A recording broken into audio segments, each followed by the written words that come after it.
नमस्कार मित्रांनो, सुप्रभात. काल आपण ज्या विषयावर चर्चा केली होती तो विषय होता जन्मठेपेची शिक्षा. जन्मठेप कधी होते? आणि आज आपण ज्या महत्त्वाच्या विषयावरती चर्चा करणार आहोत तो विषय आहे फाशी. फाशीला म्हटलं जातं डेथ पेनल्टी, फाशीला म्हटलं जातं कॅपिटल पनिशमेंट. आणि सांगण्याची आवश्यकता नाही, पण फाशी म्हणजे इंडियन पिनल कोडमधलं सगळ्यात भयानक सेक्शन, कारण जिथे एखाद्या माणसाचं आयुष्य संपुष्टात येतं. एखाद्या व्यक्तीला फाशी देताना शिक्षेचा उद्देश साध्य होणे फार महत्त्वाचं आहे. आपण पाहिलं थिअरीज ऑफ पनिशमेंट म्हणजे ऑब्जेक्ट ऑफ पनिशमेंट, म्हणजे एखाद्या व्यक्तीला रिट्रिब्युशन प्रतिशोध घेण्याची, बदला घेण्याची संधी मिळाली पाहिजे. आता यामध्ये केंद्र सरकार हस्तक्षेप करतं. प्राचीन काळामध्ये असं नव्हतं. I for I, tooth for tooth. पण ही शिक्षा अतिशय अमानवीय असल्यामुळे हद्दपार झाली. लोकांच्या मनामध्ये कायद्याविषयी धाक असावा, त्याला आपण म्हणतो डेटरंट थेरी. कोणीही गुन्हा करण्यापासून स्वतःला दूर ठेवावं, कोणी गुन्हा करण्याचं धाडस करू नये, त्याला म्हणतो आपण प्रिव्हेंटिव्ह थेरी. प्रिव्हेंटिव्ह थेरी म्हणजे prevention is best than cure. आणि आपण सगळ्यात महत्त्वाचं आत्ता स्वीकारलेली आहे बॅरिस्टर मोहनदास करमचंद गांधी यांची रिफॉर्मेशन थेरी. म्हणजे कुठलाही व्यक्ती हा जन्मजात गुन्हेगार नसतो, त्याला एखाद्या पेशंटप्रमाणे ट्रीट केलं जावं, एखाद्या रोग्याप्रमाणे त्याच्यावर उपचार केले जावेत आणि त्याला एक सर्वसाधारण मनुष्य बनण्याची संधी देण्यात यावी. परंतु सर्वच गुन्हे, सर्वच आजार हे फक्त ट्रीटमेंट करून व्यवस्थित होत नाहीत. काही ठिकाणी ट्रीटमेंट काम करत नाही. गंभीर गुन्ह्यांच्या बाबतीत त्यांचं पुनर्वसन करणं हे अशक्यच असतं, अवघड असतं. त्यामुळं काही गुन्हेगार असे आहेत ज्यांना फाशी दिलेली आहे. आणि आत्ता आपल्यासमोर जे ज्वलंत उदाहरण आहे ते म्हणजे निर्भया हत्याकांड. सर्व समाज माध्यमांमध्ये याची अतिशय गंभीर दखल घेतली गेलेली होती. आता आपण पाहूया, फाशी हा एखाद्या व्यक्तीला गुन्हा सिद्ध झाल्यानंतर न्यायसंस्थेकडून सुनावला जाणारा सर्वात कठोर प्रकारच्या शिक्षेचा प्रकार आहे. ऐतिहासिक काळापासून जवळजवळ सर्व समाज व्यवस्थांमध्ये विविध प्रकारच्या मृत्यूदंडांची शिक्षा सुनावली गेलेली आहे. आपल्याला माहिती आहे, आत्ताच नाही तर अगदी प्राचीन काळापासून आजही तालिबानमध्ये असे काही प्रकार आहेत की जे अतिशय भयानक आहेत. ऐकलं तरी अंगावर काटे येतात. एखाद्याला दगडाने मारलं जातं. सर्व लोकांच्या पुढे फाशी दिली जाते. यात्रेला, जत्रेला जसे लोक एकत्र येतात तसे फाशीच्या कार्यक्रमासाठी लोक एकत्र येतात. अजूनही एखाद्या व्यक्तीला सर्व लोकांच्या समोर जिवंत मारलं जातं. असे काही ठिकाणी अजूनही फाशी आहेत. त्यामध्ये शिरच्छेद करणे, विद्युत खुर्चीवरती बसून त्याला शॉक देणे, गोळीबार करणे, विषारी वायू त्याच्यावरती सोडणे किंवा प्राणघातक इंजेक्शन देणे असे मृत्यूदंडाचे काही शिक्षेचे प्रकार वापरत होते. पण आपण भारत हा सुसंस्कृत देश आहे, त्यामुळं आपल्याकडे अशा पद्धतीने फाशी होत नाही. आपल्याला माहिती असेल, फाशी शक्यतो सकाळी होते आणि आपल्याकडे 4 भिंतीच्या आतमध्येच फाशी दिली जाते की लहान मुलांच्या वरती काही परिणाम होऊ नये, गर्भवती स्त्रियांच्या वरती काही परिणाम होऊ नये, त्यांची मानसिकता विचलित होऊ नये, याच्यासाठी गोपनीय पद्धतीने जवळजवळ फाशी दिली जाते. कधीही कुठल्याही फाशीच्या शिक्षेचं थेट प्रक्षेपण झालेलं तुम्हाला पाहायला मिळणार नाही. भले तुम्हाला वाटत असेल की अरे याला फाशी होताना आम्हाला पाहायला पाहिजे होतं, पण असं कधीही होत नाही. फक्त फाशी दिली गेली एवढं मात्र तुमच्या समोर येतं. भारतात आता फाशी झालेल्यांची संख्या खूप आहे. शेकडोंमध्ये फाशीची शिक्षा झालेली आहे. त्यामध्ये काही महत्त्वाचे असे नथुराम गोडसे. आता नथुराम गोडसेंना का फाशी दिली हे काय वेगळं सांगायची गरज नाही. नारायण आपटे, त्याच्यानंतर इथे सतवंत सिंग, बाई हरजिंदर सिंग, सुखदेव सिंग, ऑटो शंकरची case, Dhananjay Chatterjee versus state of West Bengal, त्याच्यानंतर अजमल कसाब, अफजल गुरु, याकूब मेमन, आणि आता निर्भयाच्या केसमधले मुकेश सिंग, विनय शर्मा, पवन गुप्ता आणि अक्षय ठाकूर असे काही मोजके उदाहरणं मी तुम्हाला आत्ता सांगितले. तसे उदाहरणं पाहायला गेले तर नक्की 100च्या वरती उदाहरणं असतील की ज्यांना फाशी झालेली आहे. आता आपण पाहूया, बच्चन सिंग वर्सेस पंजाब सरकार हा खटला महत्त्वाचा काय आहे? ह्या खटल्याला आपण लँडमार्क जजमेंट का म्हणतो? कारण याच खटल्यामध्ये माननीय सर्वोच्च न्यायालयाने असा निकष लावला की रिअरेस्ट ऑफ द रिअर केस, म्हणजे दुर्मिळातली दुर्मिळ केस असेल तर तिथे फाशी देणं योग्य आहे. आपण पुढे पाहणार आहोत रिअरेस्ट ऑफ द रिअर केस म्हणजे काय. आता याच्यामध्ये बचाव पक्षाचे वकील म्हणजे आरोपीचे वकील यांनी काय म्हटलं, फाशी दिली जाऊ शकत नाही. कारण फाशी दिल्यानंतर सर्व मूलभूत हक्क, सर्व फंडामेंटल राईट्स संपुष्टात येतात. न्यायिक विचाराधीनता म्हणजे ज्युडिशियल डिस्क्रेशन हे वेगळं असू शकतं आणि न्यायालयामध्ये योग्य प्रक्रियेनुसार फाशी होत नाही. आता पहा, वकील हा नेहमी आपल्या आरोपीला वाचवण्याचं काम करत असतो. त्यांनी हे 3 मुद्दे कोर्टाच्या समोर मांडले. त्यावर कोर्टाने असं उत्तर दिलं की कलम 21 मध्येच दिलेलं आहे, no person shall be deprived his life and personal liberty. This is the rule. But when there is a rule, there is exception. Except procedure established by law. Except procedure established by law. जिल्हा न्यायालयाने फाशी दिल्यानंतर त्याच्यावरती उच्च न्यायालयाने शिक्कामोर्तब केल्यानंतर त्याला सर्वोच्च न्यायालयामध्ये सुद्धा आव्हान दिले जाऊ शकते. आणि सर्वोच्च न्यायालयाने सुद्धा फाशी दिल्यानंतर राष्ट्रपतींकडे सुद्धा दयायाचना केली जाऊ शकते. ह्या सर्व यंत्रणांमध्ये विचार भिन्नता असू शकत नाही. एका व्यक्तीचा जर प्रश्न असेल तर एक व्यक्ती, 2 व्यक्तींमध्ये विचार भिन्नता असू शकते. मात्र एवढ्या सर्व यंत्रणा अतिशय बारकाईने सर्व कागदपत्रांची, सर्व पुराव्याची शहानिशा केल्यानंतर जर फाशीची शिक्षा देत असतील तर there is no question of misuse of a judicial discretion और abuse of a judicial discretion. पण दुर्दैवाने सांगावं असं वाटतं की काल मी एका केसचा उल्लेख केला होता. This case is only one case which was unconstitutional, which was called as a black spot on the judiciary, which is called as a judicial murder case. आणि या केसचं नाव आपल्याला लक्षात ठेवायचं आहे, केहर सिंग वर्सेस दिल्ली ॲडमिनिस्ट्रेशन. ह्याला आपण म्हणतो इंदिरा गांधी हत्याकांड प्रकरण. पण त्याच्यानंतर मात्र जेवढ्या फाशी झालेल्या आहेत त्या सर्व फाशी ह्या संविधानिक बाबी जर तपासल्या तर अतिशय योग्य पद्धतीने दिल्या गेलेल्या आहेत. आता इथे पहा, बच्चन सिंगच्या खटल्यामध्ये सर्वोच्च न्यायालयाने सर्वात पहिल्यांदा जो निकष लावला की दुर्मिळातली दुर्मिळ केस असेल, जर रिअरेस्ट ऑफ द रिअर केस असेल तर तिथे फाशी देणे हे अपेक्षित आहे. आम्ही संधी दिली होती की कलम 300 खाली जर कुठल्या अपवादामध्ये जर एखादा आरोपी बसत असेल, जर तुम्ही हे व्यवस्थितपणे पुराव्यानिशी जर सिद्ध करू शकत असाल की कलम 300च्या खाली जे अपवाद दिलेत त्यामध्ये जर तुमचा आरोपी बसत असेल तर आम्ही त्याची फाशी रद्द करून त्याला जन्मठेप देतो. पण जर कलम 300च्या खाली अपवाद दिलेत आणि त्यामध्ये एखादा व्यक्ती बसत नसेल तर मात्र तिथे फाशी होणं साहजिकच आहे. तर ही पहिली केस होती की जिथे रिअरेस्ट ऑफ द रिअर केस हा फॉर्म्युला, हा निकष सुप्रीम कोर्टाने लावलेला होता. मित्रांनो, अजून एक महत्त्वाची केस तुम्हाला सांगायची, कुंजू जनार्दनम वर्सेस आंध्र प्रदेश सरकार. विवाहित झालेला व्यक्ती, त्याला 3 मुलं आणि तो एका मुलीच्या प्रेमात पडलेला. Men will be main. त्या मुलींनी त्याला समजून सांगितलं, अरे बाबा तुझं लग्न झालंय, तुला मुलं आहेत, तुम्हाला विसरून जा.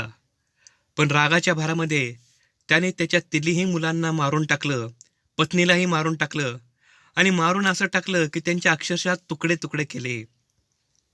त्यामुळे जस्टिस सत्यन मूर्तिया यांनी असा प्रश्न विचारला, isn't it rarest of the rare case? अशा लोकांना जगण्याचा अधिकार आहे का हो? अशा लोकांचं पुनर्वसन केलं जाऊ शकतं का? तर अशा लोकांना समाजामध्ये जगण्याचा कुठलाही अधिकार नाही. आता इथे पहा, बच्चन सिंगमध्ये मी तुम्हाला सायटेशनच दिलेलं आहे. 1980ची जी केस आहे त्यात त्याने सांगितलं आहे, capital punishment can be given in the rarest of the rare case. मित्रांनो, लक्षात ठेवायचं, हा फॉर्म्युला सगळ्या केसमध्ये ॲप्लिकेबल झालेला आहे. फक्त 3च शब्द आहेत, रिअरेस्ट ऑफ द रिअर. ओके. आता इथे पहा, धनंजय चॅटर्जीचा खटला जो सर्वात जास्त चाललेला होता. जे मुलं कॉन्स्टिट्यूशनचा अभ्यास करतात त्यांनी डबल जिओपार्डी ह्या डॉक्टरीमध्ये ही केस लक्षात ठेवायची आहे. हितेल पारेख नावाच्या 9 वर्षाच्या मुलीवरती घरी घुसून पहिल्यांदा त्या मुलीवर बलात्कार केला, त्याच्यानंतर त्या मुलीचा खून केला आणि त्या घरामध्ये चोरी केली आणि स्वतःचा बचाव करताना असं सांगितलं की मी अतिशय गरीब लिफ्टमन आहे, मला माफ करण्यात यावं. आणि ही ट्रायल चालण्यासाठी 14 वर्षाचा पिरियड गेला आणि त्याच्या वकिलांनी सांगितलं की 14 वर्ष जर एखादा व्यक्ती जन्मठेप जेलमध्ये असेल तर लाईफ इम्प्रिझनमेंट आणि फाशी ही तुम्ही त्याला देऊ शकत नाही. It will be double jeopardy. पण कोर्टाने सांगितलं नाही, that was not delay from our side, that was delay from your side and this is a procedural delay. त्यामुळे 14 ऑगस्ट 2005 साली जेव्हा राष्ट्रपती कलाम यांनी त्याची याचिका फेटाळली. पहा राष्ट्रपती कलाम आपण यांना ग्रेट का म्हणतो. त्यांनी सांगितलं मी सायन्सचा माणूस आहे, मी टेक्नॉलॉजीचा माणूस आहे. त्यांनी भारतातल्या सर्व सर्व लिगल एक्सपर्ट लोकांना बोलवलं आणि सर्वांनी एक वाक्यता दर्शवली की this is the rarest of the rare case. कारण सरकारवरती लोकांच्या भावना अवलंबून आहेत. सरकारने आमच्या वतीने प्रतिशोध घ्यावा अशी त्यांची इच्छा आहे. आणि पहा, धनंजय चॅटर्जीला फाशी झाल्यानंतर तिच्या वर्गातल्या सगळ्या मैत्रिणींनी सांगितलं की आता कुठेतरी आम्हाला न्याय झाला असं वाटत आहे, आता आमचा न्यायावरती विश्वास वाढलेला आहे. त्याच्यानंतर पहा, तुम्हाला काही मी उदाहरणं इथं देतोय. हे जे दिसतात या सर्वांना फाशी झालेली आहे. इथं तुम्हाला दिसतोय बच्चन सिंग, याकूब मेमन, त्याच्यानंतर अफजल गुरु, अजमल कसाब आणि निर्भयाच्या केसमध्ये ज्या चौघांना फाशी झाली हे सर्वजण तुम्हाला इथे दिसत आहेत. ह्यांना फाशी झाली. हे ज्वलंत उदाहरणं आहेत आणि ह्या तुमच्या कॅपिटल पनिशमेंटमध्ये सर्वात लँडमार्क आणि महत्त्वाच्या केसेस आहेत. अजमल कसाब हा माफी करण्याचे योग्य होता का हो? आता त्याचा वकील ज्याला तुम्ही बिग बॉस सिरियलमध्ये बघितलं त्याने सांगितलं जनरल एक्सेप्शनमध्ये घेऊन पाहूया त्याला. इंडियन पेनल कोडमध्ये जे जनरल एक्सेप्शन दिलेत ना त्यात आपण काहीतरी करून पाहूया. त्याने सांगितलं ही वॉज अ मायनर. ज्यास त्यांनी गुन्हा केला त्यास तो मायनर होता. फॉरेन्सिक लॅबच्या मदतीने कोर्टाने सिद्ध केलं की तो काय मायनर नव्हता. त्यांनी परत दुसरा डिफेन्स घेतला की ही वॉज अ इन्सॅन. कुणीतरी त्याचं ब्रेन स्टॉर्मिंग केलेलं होतं, त्यामुळे त्यांनी ज्यावेळेस गुन्हा केला अंडर द डॉक्ट्रिन ऑफ इन्सॅनिटी त्याला निर्दोष मुक्त केलं जावं. परंतु न्यायाधीश तहलनिया यांनी सर्वच्या सर्व त्यांचे हे कंटेन्शन्स फेटाळून लावले आणि अजमल कसाब याला पुण्यातल्या येरवडा जेलमध्ये फाशी देण्यात आली.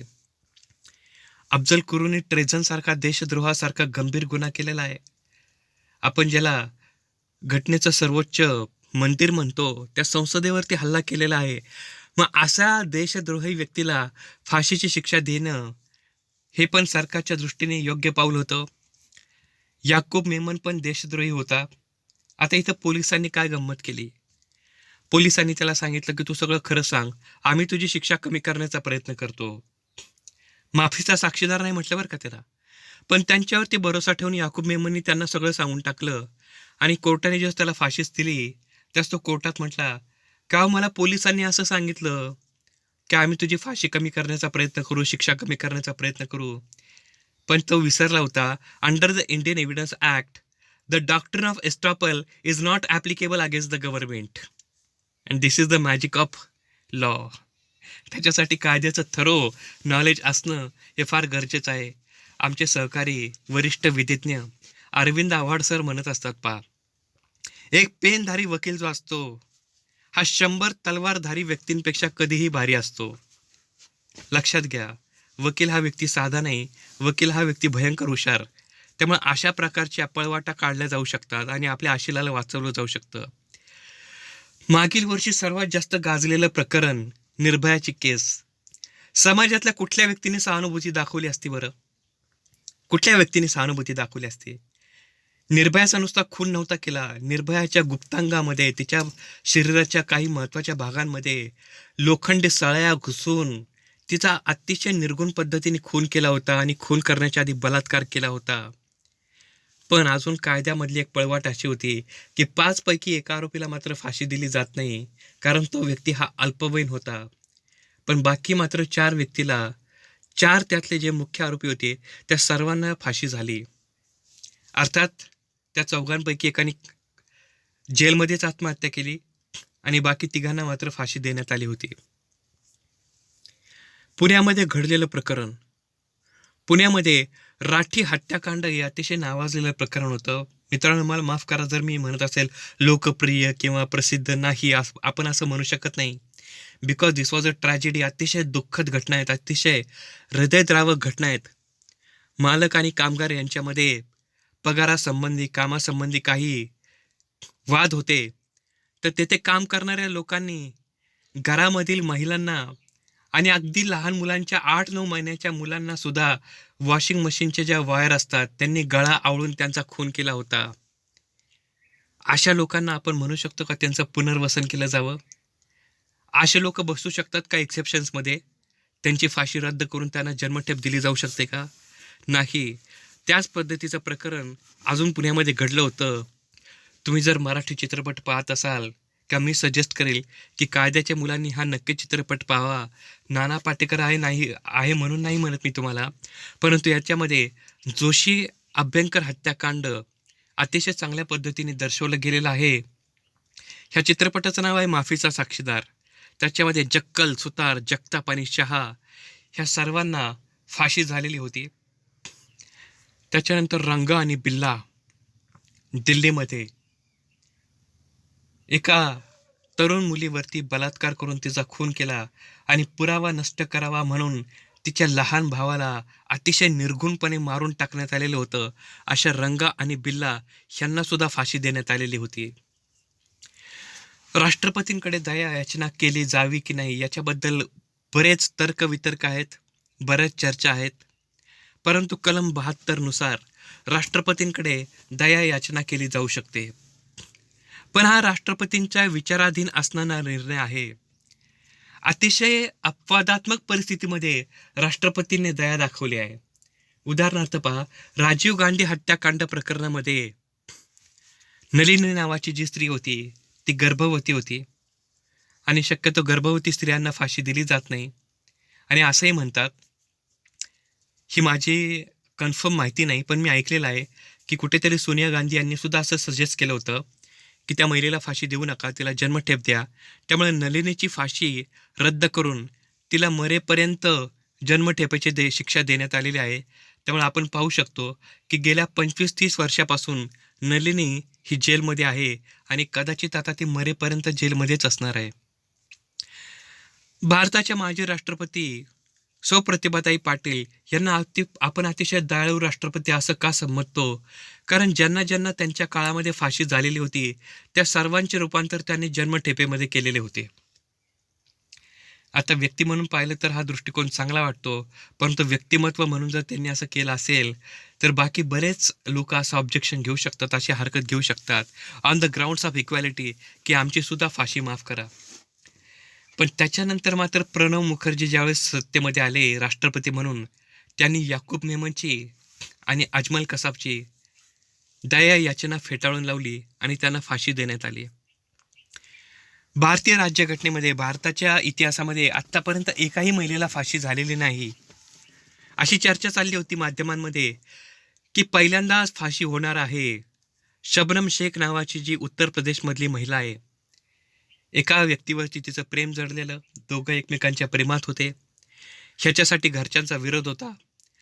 मग रागाच्या भरामध्ये घरातल्या 7 ते 8 सदस्यांच्या जेवणामध्ये गुंगीचं औषध टाकून कुऱ्हाडीने त्यांच्यावरती वार करण्यात आले.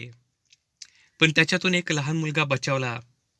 पहाटे त्याचा रडण्याचा आवाज आला तेव्हा शबनम नावाच्या दैत्य राक्षसी प्रवृत्तीच्या महिलेने त्याचा सुद्धा गळा आवळून खून केला. त्यामुळे सर्व समाजातून असा आवाज येतो की अशा लोकांना जगण्याचा अधिकार नाही, अशा लोकांना फाशीची शिक्षा व्हायला पाहिजे. परंतु कुठेतरी महिलांच्या बाबतीत कायदा हा सहानुभूती दर्शवतो. त्याच्यानंतर पहा, गवित हत्याकांड प्रकरण. ह्यांच्या भोळ्या चेहऱ्याकडे पाहून आपल्याला असं वाटतं की ह्या बायका कोणाचा खून करू शकत नाही. पण मित्रांनो लक्षात घ्या, 32 ते 35 मुलांचं अपहरण केलेलं आहे. 32 ते 35 खंडणीसाठी. आणि त्यांच्या घरच्यांनी पैसे नाही दिले तर त्या लहान मुलांचे डोके जमिनीवर आपटून अतिशय निर्घृण पद्धतीने त्यांचा खून केलेला आहे. अशा गवित भगिनींना सुद्धा फाशीची शिक्षा सुनावण्यात आलेली आहे, परंतु अजूनपर्यंत त्याच्यावर अंमलबजावणी झालेली नाही. सारांश, फाशी देताना सर्वात महत्त्वाचा एकच क्रायटेरिया लावला जातो, एकच निकष लावला जातो, रिअरेस्ट ऑफ द रिअर केस. आणि सुप्रीम कोर्ट हे पूर्ण गोष्टींची काळजी घेतं की सर्व साक्षी पुरावे तपासले गेलेले आहेत. फौजदारी प्रक्रिया संहिता कायदा अतिशय बारकाईने पाहिला गेलेला आहे. आरोपीला सर्व प्रकारच्या संधी दिलेल्या आहेत. घाईघाईमध्ये कुठल्याही आरोपीला फाशी देण्यात येत नाही. ह्या सर्व गोष्टी बघितल्या तर मात्र अशा आरोपींना फाशी दिलेली आहे. आता आमच्या अहमदनगरमध्येच मी पाहिलं की कोपर्डीसारखं प्रकरण अतिशय चर्चेला गेलेलं होतं की एक निरागस मुलगी जी शाळेमध्ये शिकत होती, तर 3 नराधमांनी एखाद्या प्राण्याची सुद्धा एवढ्या वाईट पद्धतीने हत्या करू नये अशी तिची हत्या केली. आधी तिच्यावर बलात्कार केला आणि तिची हत्या केली. तिची मान मुरगळवून टाकण्यात आली. मित्रांनो, मी जास्त डिटेलमध्ये जात नाही. अतिशय हृदयद्रावक घटना होती. त्यामुळे इथल्या अहमदनगर सेशन्स कोर्टाने त्यांना फाशीची शिक्षा सुनावली. मला जर संधी मिळाली तर मी व्हॉट्सअप ग्रुपमध्ये हे जजमेंट मी आपल्याला शेअर करेल. अतिशय सुंदर पद्धतीने जजमेंट दिलेलं होतं. याच्यामध्ये पोस्कोसारख्या ॲक्टचा सुद्धा समावेश करण्यात आलेला होता. इव्हन आत्ता रिसेंटली अतिशय ताजी बातमी आहे की राष्ट्रपती महामहिम श्री कोविंद यांनी असं सांगितलं की पोस्कोसारख्या गुन्ह्यांमध्ये जर फाशी होत असेल तर माझ्याकडे असे प्रकरण येऊ पण नका देऊ. अशा लोकांना थेट फाशी देऊन टाका. तर असं फाशीचं स्वरूप आहे. मित्रांनो, तुम्हाला जर हा व्हिडिओ आवडला असेल तर नक्की लाईक करा, शेअर करा आणि सबस्क्राईब करा की जेणेकरून मी अशा महत्त्वाच्या विषयांवरती आपल्याला माहिती पुरवू शकेल. काही सूचना असतील, काही तक्रारी असतील तर नक्की मला सांगा. मी नक्कीच याच्यामध्ये सुधारणा करण्याचा प्रयत्न करेल. आपण ऐकून घेतलं त्याबद्दल मी आपला मनपूर्वक आभार आहे. मी ॲडव्होकेट गजानन फुंदे, माजी सहाय्यक प्राध्यापक, सध्या अहमदनगर येथील जिल्हा आणि सत्र न्यायालयामध्ये वकील आहे. आपण दिलेल्या मौल्यवान वेळेबद्दल मी आपल्या सर्वांचा आभारी आहे. आपला दिवस शुभ असो. धन्यवाद.